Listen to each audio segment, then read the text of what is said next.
Hai Powers, berjumpa lagi di Podcast Warm Finance. Oke, tarik nafas dulu. Nah, oke.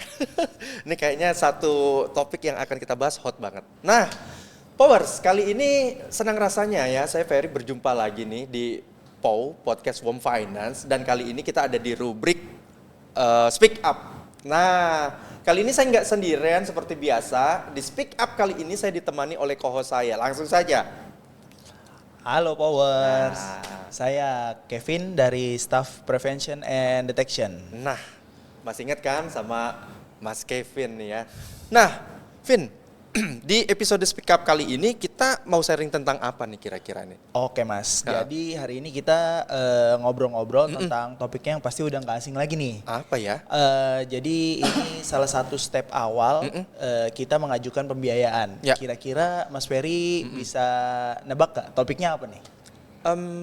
Proses awal pengajuan pembiayaan, kayaknya proses survei kali ya. Betul. 100 dong ya. Betul. Nah, untuk itu kita juga udah punya narasumber yang pasti kompeten banget lah. Betul. Nah, Yang siapa mana tuh ya, bisa Vin ya? menjawab nih Heeh. dari pertanyaan-pertanyaan kita nantinya. Oh, pastinya. Dan Mungkin Powers juga. bisa langsung dikenalin aja. Boleh ya, Powers penasaran nih. Nah, kita langsung perkenalkan saja guest star kita yang pertama adalah Pak Herdi Wongso.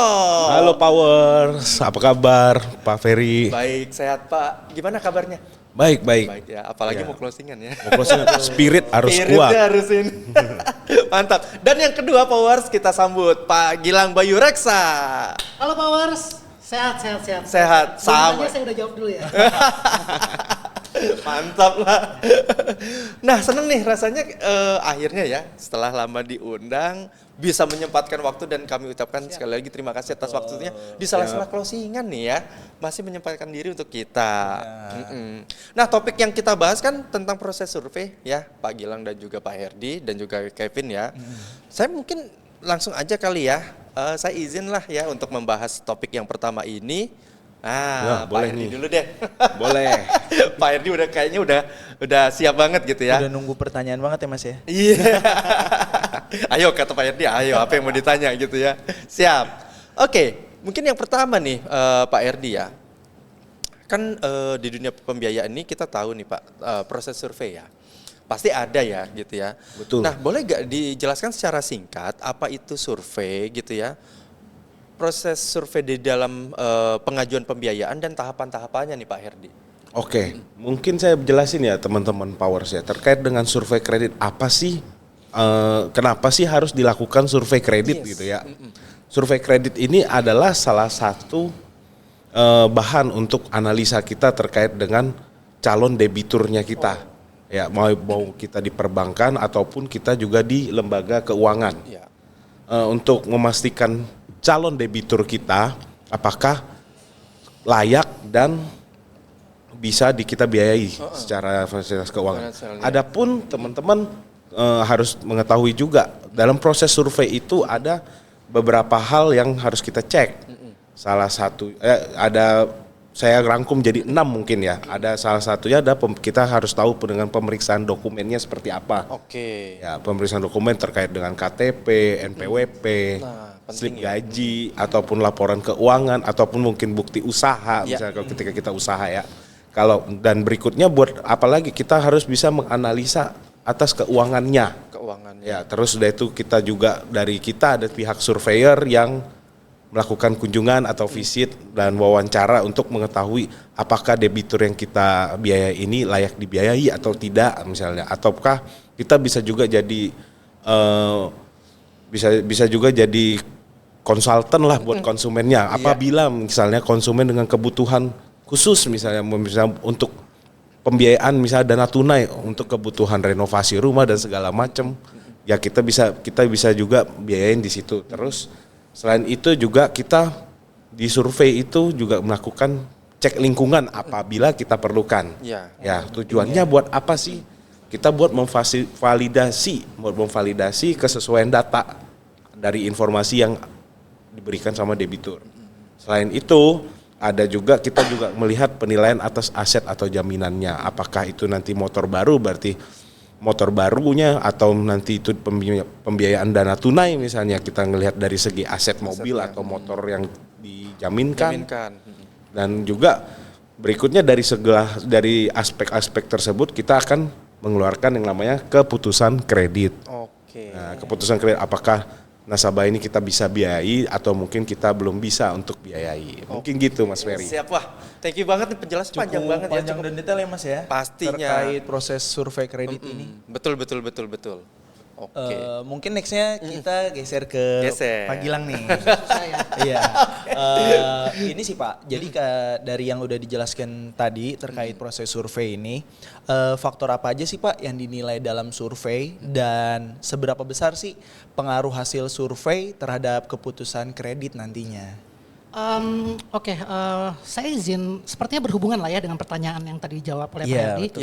Jadi umumnya mungkin ada sebagian dari kita yang sudah mengerti ada istilah 6C, 1E, 1P. Ya, 6C, 1E, 1P. Saya coba jelaskan secara singkat masing-masing poin. Di 6C yang pertama itu ada yang namanya karakter. Ya, intinya bagaimana kita bisa menganalisa karakter si calon debitur. Gitu.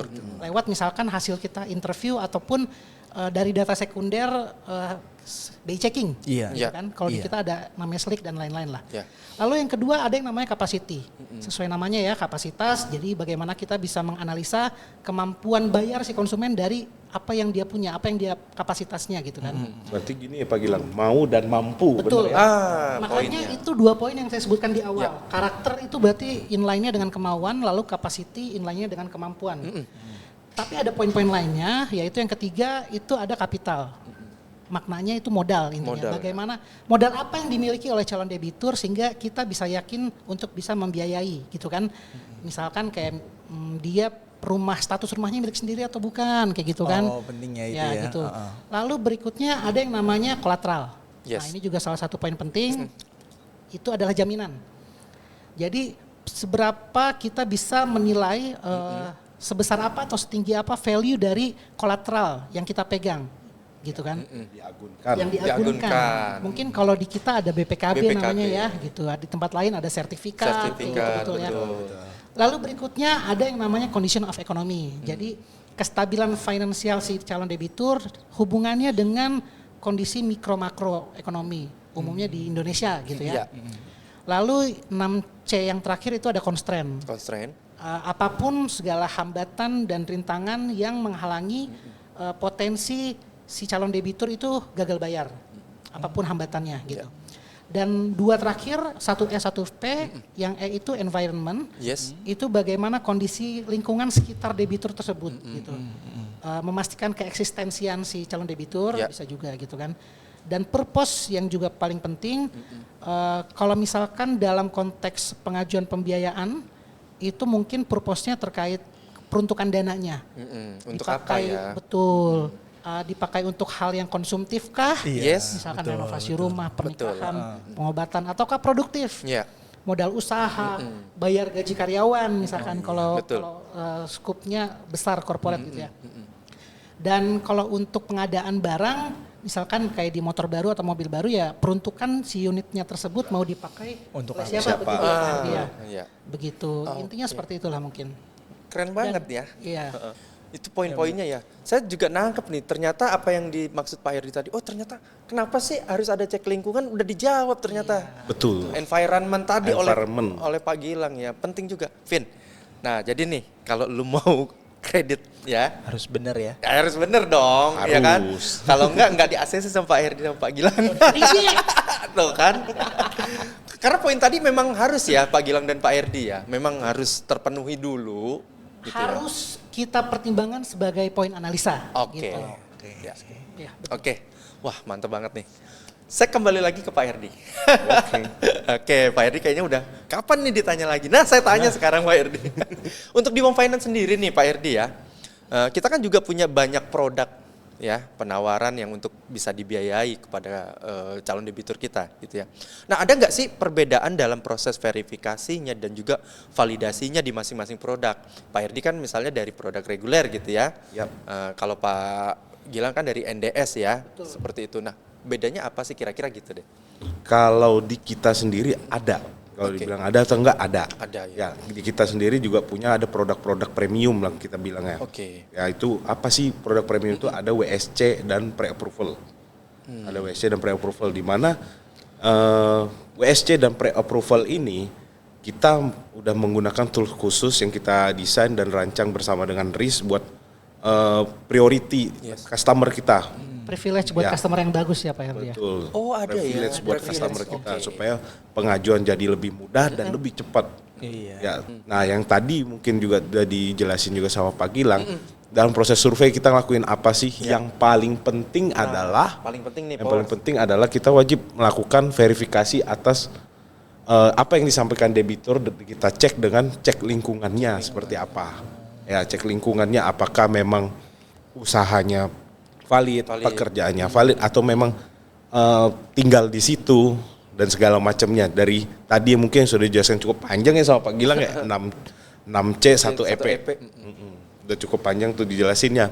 Nah kita harus memvalidasi itu apakah benar apa atas yang disampaikan oleh debitur kita dengan apa yang terjadi di masyarakat sekitarnya. Oke, sinkron ya artinya Pak. Betul. Jadi akan ada ini juga ya, apa namanya penilaian. Tapi nggak serta-merta, misalnya seseorang yang tinggal di lingkungan katakanlah toksik seperti itu, semuanya toksik nggak juga. Nggak juga. Sebenarnya mungkin kesannya kayak joke ya, tapi in realnya kami juga menganalisa poin seperti itu. Jadi di kami itu ada istilahnya red area. Tapi memang setuju juga bahwa tidak serta merta orang calon debitur yang tinggal di red area itu jelek enggak juga. Ya, betul. Cuman kan itu sebagai tambahan poin analisa kami bahwa ada historical yang membuat tempat tersebut menjadi red area gitu. Masih bisa lah Vin, kamu Vin. Bisa. Ayo KTP-nya mau motor apa? Langsung tuh di follow sama Pak Herden juga Pak Gilang Vin. Oke, mungkin nextnya kita geser ke Pak Gilang lagi. Ya, geser. Kira-kira nih Pak, dalam proses survei ini kalau ada kendala itu, kira-kira ngatasinnya gimana sih Pak? Oke, pertama mungkin saya coba jawab potensi kendala yang ada ya. Jadi memang lama atau tidaknya, smooth atau tidaknya proses pengajuan atau approval gitu kan tidak hanya melibatkan si kita misalkan si penganalisa, pembiaya gitu kan, tapi juga ada peran dari customernya sendiri gitu kan. Tadi mungkin sekilas-kilasnya sudah disampaikan bahwa ada peran dari customer juga untuk bisa melengkapi data-data yang dibutuhkan. Tadi ada KTP, ada bukti keuangan misalkan, bukti pemilikan rumah gitu kan. Dan juga ketika memang dibutuhkan, customer harus selalu standby misalkan handphonenya gitu.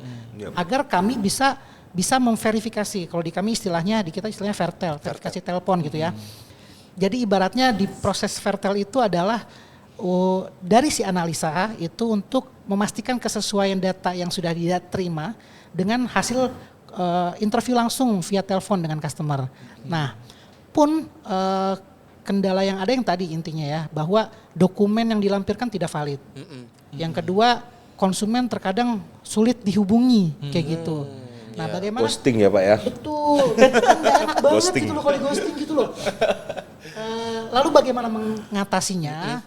Yang pertama terkait dokumen tidak valid, ini kita membutuhkan kedetailan, ketelitian dari si surveyor ataupun marketing head misalkan untuk memvalidasi di awal apakah dokumen yang terlampir ini asli gitu. Berdasarkan mungkin jam terbang lah ya. Jadi ketika kita dari awal udah menerima dokumen yang rada-rada aneh, better kita langsung validasi. Pak, ini kayaknya aneh deh Pak. Ini bener nggak ya gitu. Kalau udah tahu nggak bener, kedepannya kayaknya sulit untuk kita lanjutkan. Gitu. Dan ya. itu jadi kendala juga pastinya. Betul, itu kendala. Jadi antisipasi di awal ya. Antisipasi di awal, jangan sampai malah masalahnya itu baru ketahuan di akhir-akhir misalkan before disburse.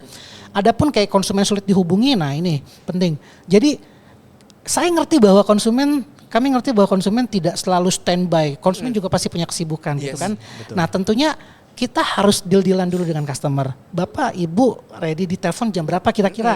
Misalkan saya range jam 10 sampai jam 12 ready lah. Hal tersebut kita informasikan ke pihak analisa.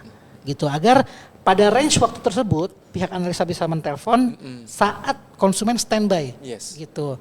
Jadi ketika semua komunikasinya smooth, prosesnya akan intinya seperti itu. Kalau ghostingan begitu kayaknya marketingnya sering ghostingin konsumen Nah kayaknya. itu karma kayaknya. Karma. Betul.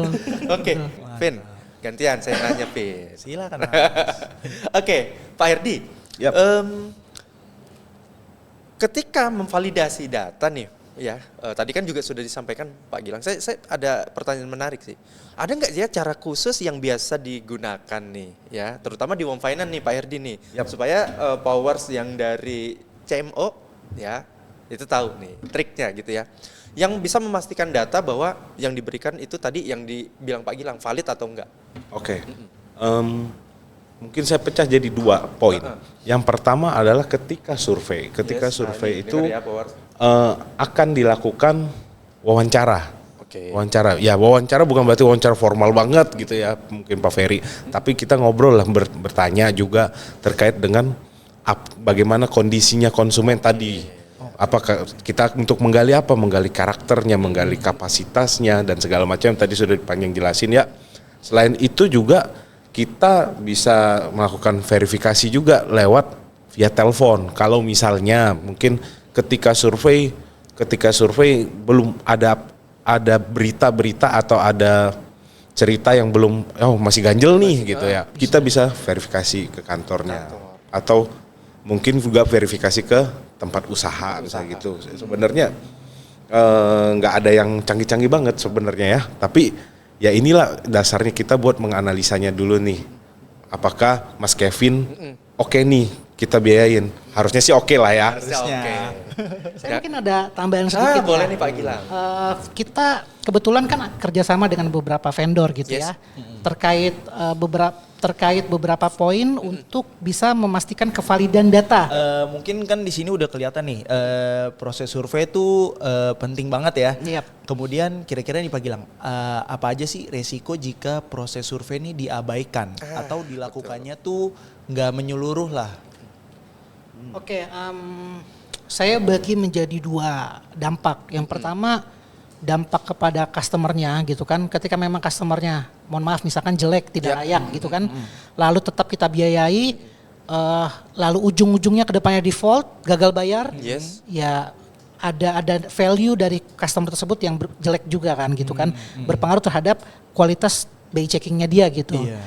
Sedangkan kedua dampak untuk kita sebagai perusahaan gitu ada istilahnya potensi mungkin non performing loan gitu kan, potensi sehingga di mana ketika sudah masuk karakteristik NPL itu maka kita tidak lagi 100% mungkin bisa dipercaya gitu kan oleh si modal pemberi dana kayak gitu kan. Perusahaan pembiayaan udah gitulah. Jaga reputasi keuangan tuh. Nggak trust lagi lah. Betul. Karena kan bisnis kita ini bisnis reputasi, bisnis trusted gitu, ya kan. Gitu. Betul. Proses survei yang tidak menyeluruh tadi yang disampaikan oleh Pak Gilang juga akan memicu non-performing loans, ya, kredit itu akan berlangsung macet. Bisa juga nggak sih memunculkan fraud ya, terutama di kita nih misalnya ya, tindakan mengover alih kredit atas unit atas nama gitu ya, atau apapun itu Pak ya, kira-kira munculnya fraud itu bisa berbentuk seperti apa gitu ya? Ya bisa, benar itu. Proses survei yang tidak menyeluruh pastinya akan kemungkinan besar akan memicu terjadinya fraud. Kenapa begitu?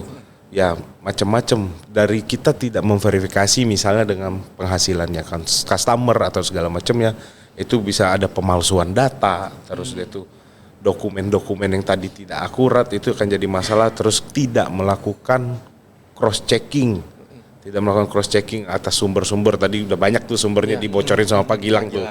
Ya, tidak melakukan itu otomatis akan jadi pemicu. Kenapa? Akhirnya yang kita nggak tahu jadinya kita mengada-ngada gitu. Mengada-ngada. Nah, itu berbahaya. Pemicu fraud paling besar ada di situ.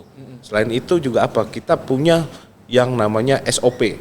SOP kita mau dalam survei seperti apa. Nah, ketika memang SOP kita juga lemah untuk di-create di situ, ada itu akan gitu ya. Betul, celah. Ada celah. Betul, ya? Betul. Itu memang harus kita liatin SOP-nya seiring perkembangan zaman memang harus selalu berubah, karena apa, semakin hari orang makin pintar kan gitu. Iya, betul. Terus ada juga berbagai macam lagi, yang paling banyak terjadi saat ini adalah manipulasi karena ada kepentingan. Kepentingan apa? Kepentingan pribadi di atas kepentingannya perusahaan. Ya, itu pemicu paling besar tuh saat ini di dunia mungkin finance company ya. Termasuk WOM ya. Termasuk WOM. Kita zero tolerance lah ya untuk yang kayak gitu ya. Dan kita zero tolerance. Zero tolerance buat tindakan fraud ya. Ini juga penting untuk para powers nih, terutama untuk yang CMO ya. Sekali lagi bahwa tindakan ini tidak dibenarkan apapun alasannya. Betul. Zero tolerance. Kita benar-benar zero tolerance, dan ada sebab pasti ada akibat. Kira-kira gitu ya.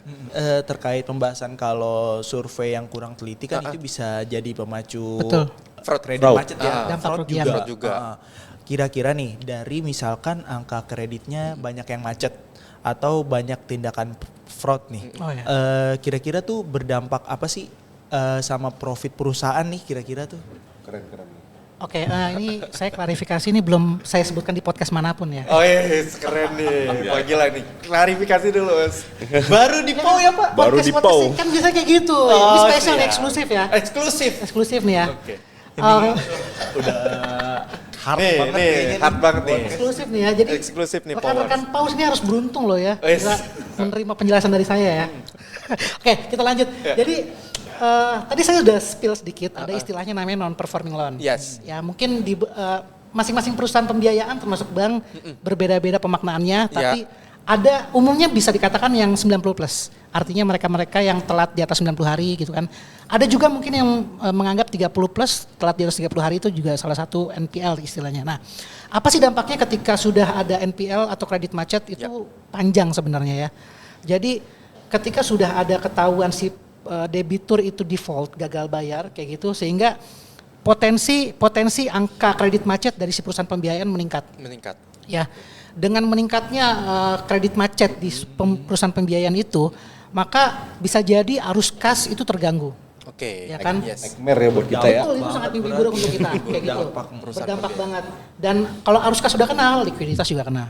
Oke. Nah, makanya kalau likuiditas sudah kena, makanya di situ kan ada reputasi yang dipertaruhkan. Dan perusahaan pembiayaan seperti kita itu kan nggak bisa hidup sendiri. Yes. Ya. Kita uangnya tuh nggak cuman punya uang milik kita gitu kan, sebagai perusahaan pembiayaan. Kita butuh pihak yang memodali kita gitu kan. Dan tadi sudah bisa dibayangkan ketika kita tidak lagi menjadi perusahaan pembiayaan yang trusted, yang reputasinya tidak bagus atau buruk gitu kan. Bagaimana kita bisa meyakinkan si pemberi modal itu meminjamkan modalnya kepada kita gitu kan. Ya. Dan ada juga istilahnya namanya provisi.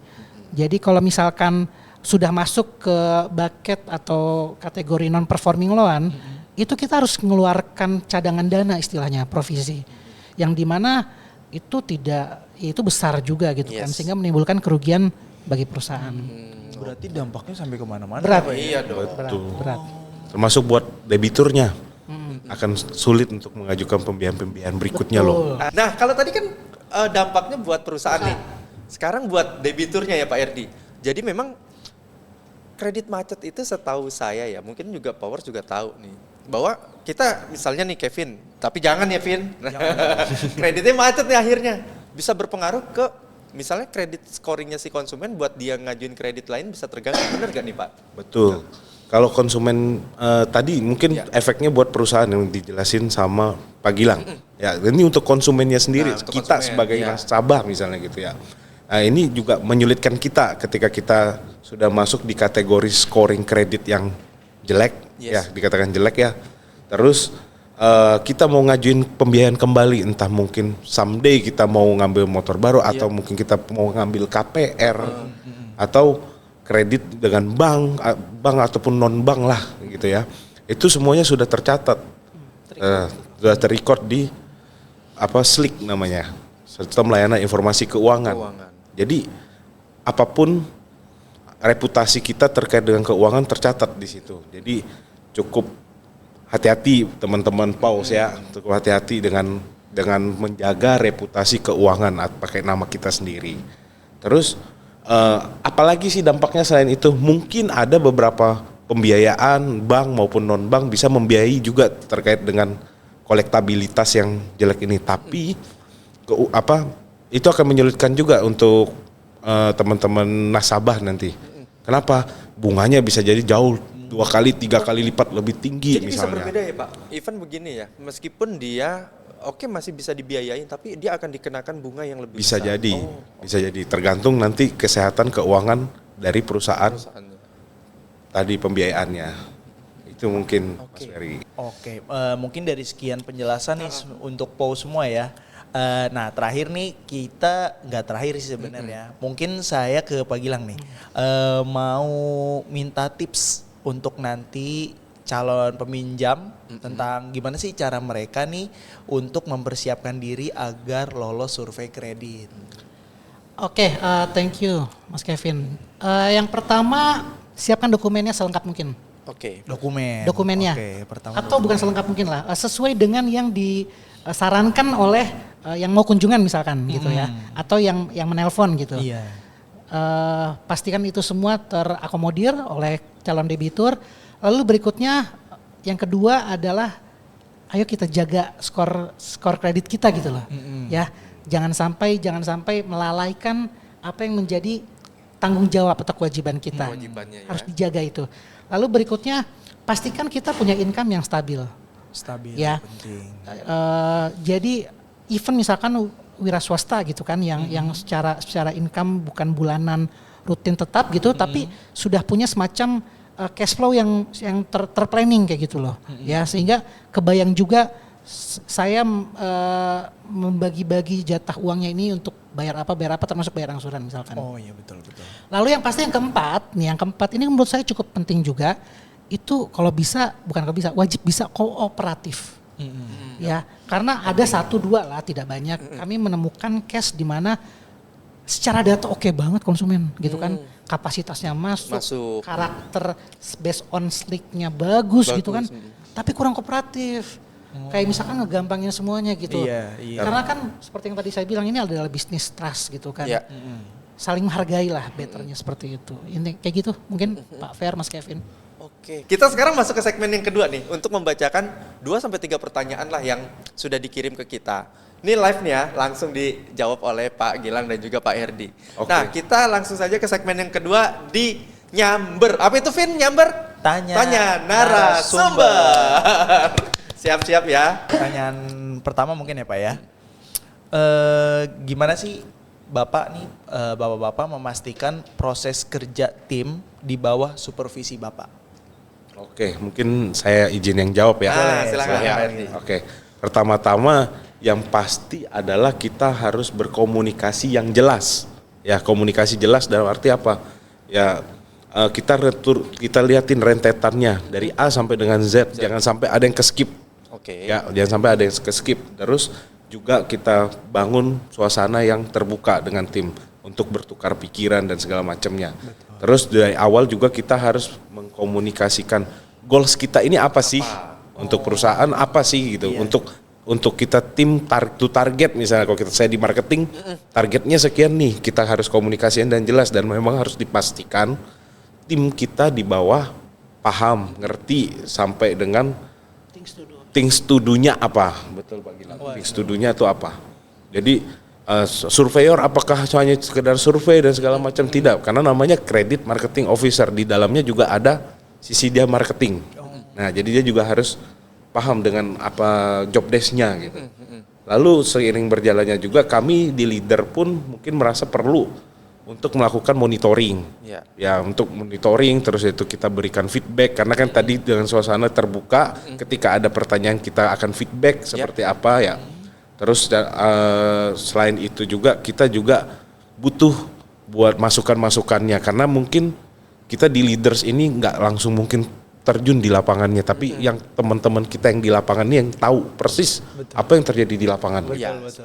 Jadi kita juga butuh masukannya. Jadi sebagai leader kita bukan orang yang paling jago gitu, tapi kita harus bisa manage itu sampai kita tahu dari lapangan pun seperti apa sih, kan dunia ini berubah terus sekarang juga banyak ya dinamis. Mungkin kalau menurut saya itu sih. Oke. Semoga terjawab ya, Paus. Nah, udah dijawab ya. Mudah-mudahan terjawab nih. Ya. Ini kayaknya yang nanya tadi itu head kayaknya ya. Kayaknya loh ya. Debat voucher Indomaret ya. Oke deh, seru. Nah, sekarang ke Pak Gilang gantian ya. Nah, Pak Gilang nih. Kenapa konsumen dengan kontrak aktif gitu ya? Itu tetap disurvei. Ini ada pertanyaan begitu nih.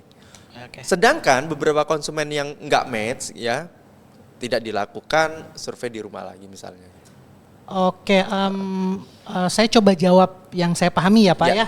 Jadi memang idealnya adalah tadi sudah dijelaskan di awal oleh Pak Herdi bahwa idealnya adalah survei. Yes. Salah satu tahapan kredit, salah tahapan memastikan layanan konsumen adalah survei, gitu ya. Idealnya seperti itu. Dan tapi begini, bahwa kami pun ini kan adalah bisnis service.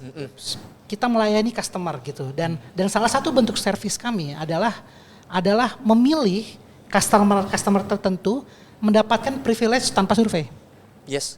Nggak perlu disurvei, literally tidak disurvei. Mungkin hanya verifikasi by phone atau bahkan tidak sama sekali, cukup datang ke kantor gitu. Dan tentunya tidak semua customer yang memiliki privilege seperti itu, yang kami service seperti itu. Dan mereka mendapatkan privilege itu karena mungkin mereka memberikan feedback yang positif ke kami. Misalkan konsumen tersebut selama historical pembayaran angsuran di WOM tidak pernah telat 1 hari pun. Gitu. Tidak pernah ada denda. Atau gini bisa jadi konsumen tersebut historical pembayaran di tempat lainnya lancar. Juga, nggak pernah telat kayak gitu. Nah, untuk customer yang memiliki histori yang baik, tentunya kita memberikan service yang lebih dengan bentuk tidak perlu disurvei gitu.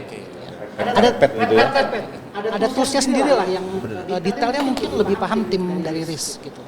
Berarti konsumennya ratingnya udah excellent itu. Excellent istilahnya kalau di kita. Udah red carpet jalan tol, nggak macet-macet kayak di Jakarta tolnya. One day service atau bahkan 1 hour service. Iya, gitu. Nah, jadi itu jawaban dari Pak Gilang ya. Mudah-mudahan terjawab nih yang bertanya tadi. Oke.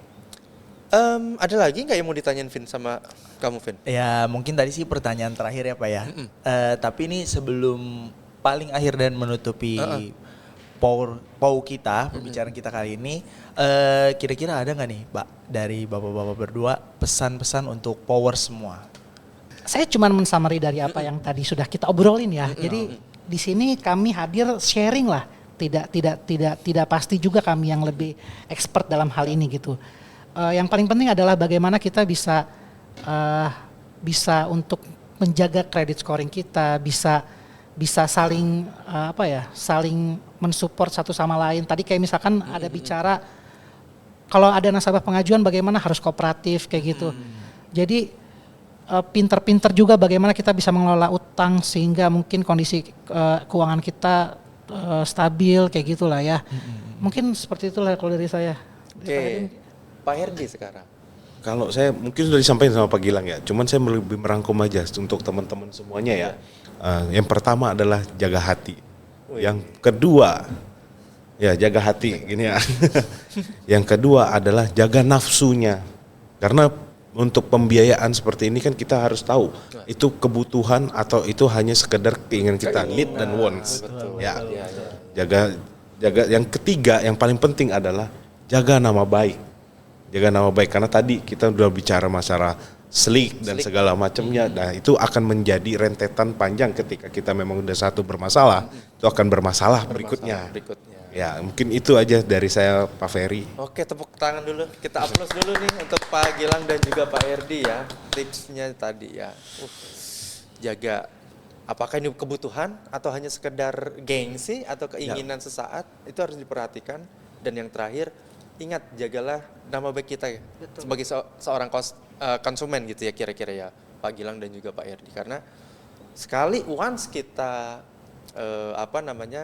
ya tidak melaksanakan kewajiban kita sebagai seorang customer, bayar angsurannya telat-telat, maka akan ada efek ke belakangnya. Mantul banget, mantap. Tapi mohon maaf sekali lagi waktu juga yang akhirnya bisa menutup sesi kita nih. Tapi Pak Gilang dan Pak Erdi nggak bosan-bosan ya, mudah-mudahan nggak bosan ya Vin ya. Semoga ada. Kalau Sangat misalnya menikmati suatu ya. ketika kita undang lagi Pasti nih. kita apel selalu lah buat WOM lah. Ternyata mantap sekali nih. Dan sekali lagi terima kasih di tengah kesibukan Pak Gilang dan juga Pak Erdi sudah menyempatkan waktu untuk memberikan poin pembelajaran yang luar biasa. Betul. Untuk kita di podcast WOM Finance ini, untuk WOM Family dan juga untuk masyarakat tentunya ya. Sekali lagi sukses selalu untuk Pak Her dan juga Pak Gilang. Terima kasih atas kehadirannya sekali lagi. Terima kasih Pak Ferry. Terima kasih dan mudah-mudahan kita bisa berjumpa di lain kesempatan. Dan ini dia Powers ya.